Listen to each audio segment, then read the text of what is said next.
안녕하세요. 저는 50살 여자입니다. 경기도 외곽에 있는 아파트에서 사는 평범한 아줌마입니다.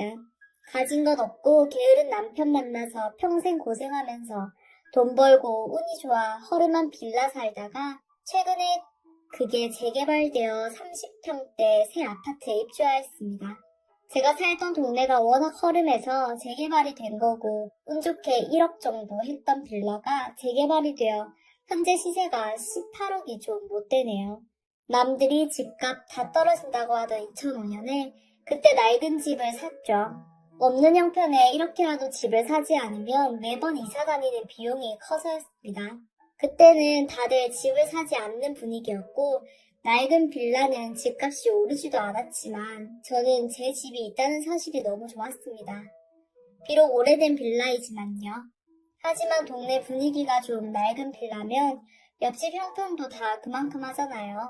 아이를 함께 키우고 하다 보니 엄마들끼리는 다들 친했습니다. 먹고 사느라 바쁘다 보니 남편들이랑 모임 같은 거 그런 거는 없었고 각자 돈 벌고 살면서 치열하게들 살았죠. 제 남편은 어디 취직해서 몇 달 다니면 더럽고 치사해서 못 다니겠다고 자기는 사업해야 된다며 때려치우고 1년에 반은 일하고 반은 백수 생활을 하는 반백수였습니다. 남편만 믿고 살다가는 거지꼴을 못 면하겠다 싶어서 제 나이 37살에 스펙도 없는 아줌마가 할 수 있는 일들은 다 찾아서 다녔네요. 식당에서 설거지도 해보고 보험도 해보고 알뜰 장터에 나가서 물건도 팔아보고 할 수 있는 건 다 하면서 돈을 벌고 다녔습니다. 그때 친하게 지내던 학부형이 있었는데 저보다 4살이 어렸으나 싹싹하고 부침성이 있어서 친하게 지내던 지인이었죠.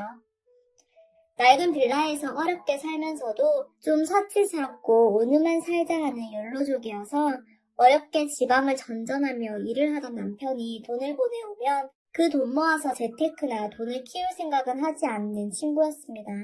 이 친구가 대기업 정수기 도우미를 시작했다고 저에게 권유를 하더군요. 그래서 같이 일을 하게 되었는데 잠깐 같이 일을 하고 저는 그만둔 적이 있습니다. 대신 저는 대형마트에 취업을 했는데 정리정돈을 잘하는 제가 살림하면서 배운 노하우를 발휘하니 상품 진열을 해도 제가 한 게 더 매출이 잘 나왔습니다.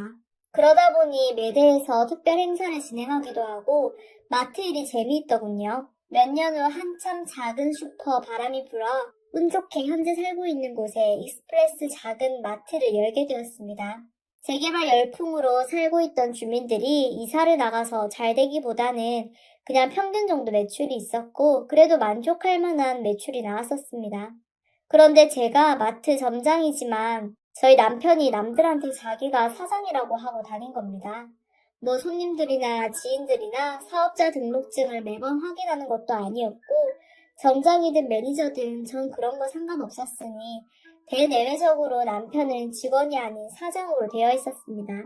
그러면 뭐 하나요? 무늬만 사장인 남편은 노는 거 반, 일하는 거 반, 이 생활을 못 버리더군요. 출근해서 일을 해야 하는데 별일도 없으면서 집에서 만화책 보느라 못 나오고 재밌는 드라마 본방송 놓쳐서 그거 봐야 한다고 안 나오고 예능 프로라는 프로는 줄줄 외울 정도로 다 봐야 하고 일하는 게 아닌 노느라 바빠서 출근을 못하기 일쑤였고 그래도 직원들 눈치는 보이니 정말 얼굴 보일 정도만 얼굴 잠깐 비추고 월급은 칼같이 받아가는 진상이었습니다. 이 인간 진작에 사고를 너무 많이 쳐서 저와 이미 법적으로는 이혼을 한 상태였고 서류상 이혼을 했지만 아이들 때문에 사실혼 관계를 유지하는 사실혼 부부였습니다. 새 아파트로 이사를 간다고 이 인간을 갑자기 안 데리고 갈 수도 없고 마트에 제대로 출근 안 하면 월급도 없다고 엄포를 놓았지만 그 버릇 개 못 준다고 도저히 고치질 않더군요. 입주 준비를 하면서 비싼 새 집에 이사를 가니 쓰고 있는 가구랑 가전 같은 거를 자기를 주면 안 되냐고 남편이 말하더군요. 저는 어차피 새 가구, 새 가전을 살 거니까 줄 곳 있으면 주라고 안 그래도 버리려면 번거롭고 돈 들어가는데 잘 되었다고 했습니다. 새 아파트에 저도 입주를 했지만 다른 사람들도 입주를 해서 큰 마트가 없던 저희 구역에 익스프레스 매장은 대박이 났습니다. 그러던 어느 날 드디어 질질 끌던 찰나에 남편과 제가 정말 끝내야 하는 충격적인 사건이 벌어졌네요. 남편이 반백수에 개차반에 돈 사고까지 쳐서 서류상 이혼하고 남편 앞으로 절대 돈을 주지 않았어요. 그래도 사실혼을 유지한 건 그동안 정말 바람은 피우지 않았기 때문입니다. 그나마 그거 하나는 믿을 수 있어서 아이들이 대학생이 된 지금까지 사실혼 관계라도 유지한 건데 어느 날 그 믿음조차 산산조각이 나게 되었네요. 그것도 바람이 난 상간녀는 제가 전에 알던 그 정수기 회사에 다니던 친구였습니다. 저는 그때 제 이름으로 빌라라도 샀지만 집값도 오르지 않은 걸 왜 사냐고 전세살이 중이었고 결국 오르는 집값에 그 씀씀이를 버리지 못하고 아직도 빌라 전세를 전전하는 중이고 율로족 좋아하다가 골로 간 케이스가 바로 그런 케이스 같네요. 그렇게 예뻤던 그 여자도 나이를 먹으니 얼굴에서 세월의 흔적이 보였지만 그래도 아직 나이보다 어려 보여서 30대 후반쯤으로 보이는 얼굴은 여전하더군요. 그나마 작은 마트라도 차려서 잘 먹고 사는 제게 신세 한탄하고 도와달라고 하며 저희 집 정수기는 물론 모임에서도 정수기 정말 많이 팔아주고 그 여자에게 관리를 맡겼습니다. 은혜를 원수로 갚는다는 말이 바로 이런 건가 봅니다. 어느 날 배달 직원이 장염에 걸려 갑자기 결근하는 바람에 근처 빌라에 배달을 간 적이 있는데 익숙한 차가 있어서 보니 남편 차였어요. 사실 남편은 자기도 조용한 데서 사업 구상을 하고 싶다고 단 백수 노릇도 하는 둥 마는 둥 하고 친구와 합숙을 한다고 집을 나가서 한 달에 한 번 겨우 올까 말까 하는 생활을 하고 있었습니다. 무슨 발명을 하는 친구가 있는데 대박이 난다고 헛바람이 들었길래 나는 돈 투자는 못한다고 하니 그런 거 아니라고 그 친구가 연구하는데 이 일 도와주기로 했다고 핑계를 대는데 사실 남편이 귀찮기도 하고 잘 되었다 하는 그런 생각도 있어서 나가거나 말거나 했습니다. 분명 그 친구는 우리 동네가 아니었는데 남편 차를 보니 좀 이상하더라고요. 전화를 하니 역시나 거짓말로 친구의 회사에 있다고 하더군요. 그런가 보다 하는데 마침 남편이 제가 알던 바로 그 여자와 팔짱을 끼고 나와서 차를 타고 가는 겁니다.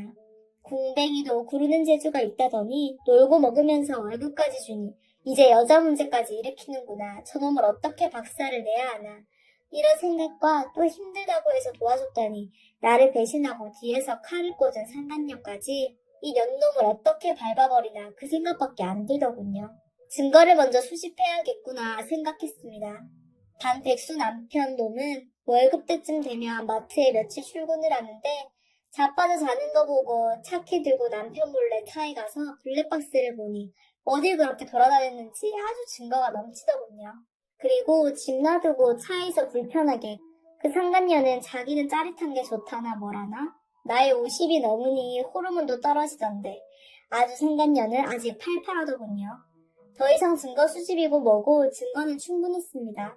뭐 법적으로 부부도 아닌데 그냥 헤어지면 될 텐데도 그동안 속아온 게 분해서 제 분이 풀릴 때까지는 뭔가 짜릿한 복수를 해야만 했습니다. 남편으로서 어느 정도 포기하고 살았지만 그래도 살 비비고 산 부부인데 헤어지는데도 서로 예의는 있어야 한다고 생각합니다. 더군다나 그 상간녀도 유부녀입니다. 제 남편과 상간녀 모두 부부 생활 중인데 몰래 다른 살림을 차린 거죠. 드디어 월급날 남편 뒤를 밟았습니다. 아니나 다를까? 전에 가본 그 빌라가 그 인간들 살림 차린 곳이더군요. 아주 찾기도 쉽게 그 집은 한 층에 집이 한 개라 4층에서 내리는 거 확인하고 따라가서 벨을 눌렀습니다. 누구냐고 하길래 배달 왔다고 하니 배달이요? 라고 하면서 문을 열어주길래 밀고 들어갔습니다. 살림을 차린 것도 알고 있었고 그 인간들 눈 맞은 것도 알겠는데 제가 더욱 놀란 건 그 집에 있던 제 살림들이었습니다. 제가 이사가면서 처분한다고 했던 살림들이 가전이며 심지어 커튼까지 전부 그 집에 데칼코마니처럼 옮겨져 있었습니다. 뭐 이런 것들이 다 있나 기가 막히더군요. 증거도 확보해서 그냥 뒤집어 엎기만 하면 되는데 그 인간들 간담이 서늘하게 해주고 싶었어요. 어이없고 황당해서 그 상간녀한테 너는 남이 쓴 중고를 엄청 좋아하니? 저 인간 수거에 가서 천년만년 같이 살아라. 그게 너에게 어떤 벌인지 네가 벌어 먹이고 살다 보면 그게 바로 지옥인지 깨닫게 될 거다. 하고 악담을 퍼붓고 남편한테는 너는 당장 해고다. 이렇게 딴 살림 차리려고 그동안 월급 준 줄 아냐고. 이제 평생 놀고 먹는 너 꿀빠는 인생 끝났다고 둘이 잘 지지고 볶고 살라고 하고 나왔습니다. 두 연놈 개 패듯이 패죽이라도 하려고 간 건데 저도 너무 놀라서 얼어붙어 있었네요. 남편은 퇴사 처리하고 아이들한테도 이제 더 이상 같이 못 살게 된 이유를 설명했습니다. 벌써 집 나갔다 살림 차린 지 1년 가까이 되었다고 말했더니 평생 놀고 먹는 배울 것 없는 아비라 그런지 아이들은 저희가 헤어지는 걸 찬성하더군요. 그리고 저희 복수가 시작됐습니다. 그 상간녀 남편에게 그 둘이 살림 차린 걸 알렸습니다. 지난번 확보한 블랙박스를 첨부해서 알려주니 다행히도 그 남편은 건설일을 해서 잔뼈가 굵은 사람이었고 지방 출장이 잦은 관계로 전혀 눈치 못 채고 있었고 저처럼 바보같이 펜시도 못한 게 아니라 자기 마누라 개패듯이 패고 초주검을 만들어 놓고 이혼했습니다. 그 험하다는 건설 현장에서 평생 일해도 그동안 손찌검 한 번 없었고 돈 벌어서 꼬박꼬박 보내준 착실한 남편이었습니다. 아이를 데리고 아예 지방으로 이사까지 가버리더군요. 돈 버는 족족 써버리는 상간녀 소비 습관 덕에 그 집 살림도 힘들었던지라 위자료는 당연히 상간녀가 지불해야 했고 돈 한 푼도 없이 이혼했다고 합니다. 그 상간녀는 정수기 점검하다가 집에서 빈둥거리는 남편과 옛날에 같은 빌라 살던 인연으로 몇 마디 나누다가 눈이 맞았고 새 아파트 이사 전에 살던 빌라를 모텔 삼아서 집에서 더러운 짓을 일삼았다고 하네요. 나중에 그 집 남편을 통해서 들은 이야기입니다. 어떻게 바람났냐고 때리면서 물었고 기승전결 다 듣고 나니 자기도 모르게 아주 심하게 때렸더라고 하더군요. 그 일로 경찰서도 가고 했는데 결국 상간녀가 그 집 남편한테 위자료를 주는 걸로 퉁치고 합의했다고 합니다. 알려줘서 고맙다고 연락 왔을 때 들었네요. 상간녀는 정수기 점검하다가 제가 소개해준 지인들 덕분에 영어파트로 가게 되었고 실적이 꽤 좋아서 승진도 하고 자기 인생에서 제일 돈도 많이 버는 황금기였다고 하네요. 제 지인들한테 이리저리 해서 은혜를 원수로 갚았다. 저런 상간녀는 우리가 박살 내자고 정수기 취소하라고 카톡을 보내니 제 지인들은 열받아서 SNS에 올리고 고객 남편 꼬셔서 바람 피웠다고 고객센터에 클레임 넣고 정수기 제거하고 아주 시끌시끌했었습니다. 결국 그 상간녀도 직장에서 잘리고 그 일은 다시는 못하게 되었습니다. 몇 년 동안 저를 통해서 정수기를 설치한 지인들이 100명 가까이 되고 소개에 소개로 실적이 어마어마했으니 그 회사도 비상이 걸렸죠. 직원을 정리할 테니 제발 취소하지 말아달라고 빌고 난리도 아니었습니다. 제 복수가 여기까지면 좀 시시하겠죠? 남편이 살림 차린 빌라를 덮치기 전 변호사 상담을 해보니 사실혼이어도 재산 분할을 해줘야 한다고 하더라고요. 그런데 남편이 아예 그 여자와 살림을 차려서 저희 사실혼 관계가 회수가 되었다고 하네요.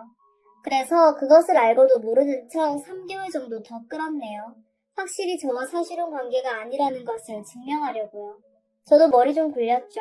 마트에서 해고된 남편을 부당해고라고 저에게 클레임을 걸었지만 남편이 출근을 안 한 건 전 직원이 다 아는 사실이고 해고한다는 통지는 남편 책상에 이미 한 달 전에 통보를 한 상태였습니다. 자기가 출근을 안 하고 관리자로 되어 있으면서 컴퓨터조차 안 했으니 서명과 이메일 등 증거 미리 다 만들어 놓았고요. 사실 실업급여는 탈 수 있었는데 마트 출근하면서도 그만 다닌다고 6개월이나 아예 안 나오고 실업급여 타먹고 그거 끝나면 또 6개월 이런 식으로 실업급여 타먹는 노릇을 했습니다. 그런데 그게 최소 근무 개월 수를 채워야 하는데 다시 출근한 지 몇 달 조금 안 되어 해고되는 바람에 당장 실업급여 대상자도 아니네요. 남편은 빌라도 월세로 얻은 상태였고 당장 두 영농은 생활비도 끊기게 되었으니 어디서 주워들은 건 있어서 말도 안 되게 저더러 위자료를 달라 재산 분할해달라 하더군요. 소송이 들어오긴 들어왔는데 이미 다른 여자와 살림을 차리고 저와 사실혼이 해소된 상태라 변호사 상담 그대로 남편은 소송이 기각되어 아무것도 못 받고 몸만 쫓겨나게 된 거죠. 아마도 한 푼도 안 주고 쫓아내버린 게 제일 큰 복수였을 겁니다. 그 상간녀는 잘 되는 마트 사장에 15억짜리 새 아파트 바로 자기가 그 자리를 차지할 수 있었을 거라고 믿었던 것 같습니다. 마트에서 월급을 받아도 생활비로 쓰는 게 아닌 남편이 그 상간녀한테 자기 월급을 다 쓰니 전부 자기 거 같았나 봅니다. 우리의 상태가 이미 이혼한 상태였지만 그 사실은 몰랐고 모든 재산이 제 명의였던 것도 몰랐고 재산 분할도 될 줄 알았는데 한 푼도 없으니 그 집은 나름 전쟁이었겠죠. 월세 빌라는 너무 비싸서 이사도 했다더군요. 그런데 웃긴 게 둘 다 돈이 없으니 제가 버린 가전 가구를 그대로 갖고 이사를 갔다고 하네요. 어디에 전혀 쓸 것도 없는 고물인 남편과 제가 필요 없어서 버린 가구까지 어떻게 보면 이것도 좀 고소합니다. 한녀가 식당 일해서 백수 남편 먹여 살리고 있다고 하고 남편은 재벌을 못 버리고 가끔 대리운전을 한다고 합니다. 아이들은 자기 아빠 인간 같지도 않게 생각하고 있고 마누라 덕에 그나마 풍족하게 살다가 아주 죽을 때인가 봅니다. 작은 딸한테 가끔 연락을 해 온다고 합니다. 당장 밥 사 먹을 돈도 없다고 몇만 원이라도 좀 보내달라고요. 자꾸 그러면 아빠 연락처 차단한다고 매몰차게 거절했다고 하네요. 역시 제 딸답습니다. 전 아주 잘 삽니다. 열심히 일하고 돈 잘 벌고 있고 좋은 아파트에서 저야말로 이제 욜로 하면서 즐기면서 삽니다. 아이들도 전 남편을 안 닮고 저를 닮아서 뭐든 열심히 하면서 장학금도 받으면서 학교 잘 다니고 있습니다. 믿음에 배신한 두 연놈에게 복수한 저의 살벌한 복수 사연 들어주셔서 감사합니다.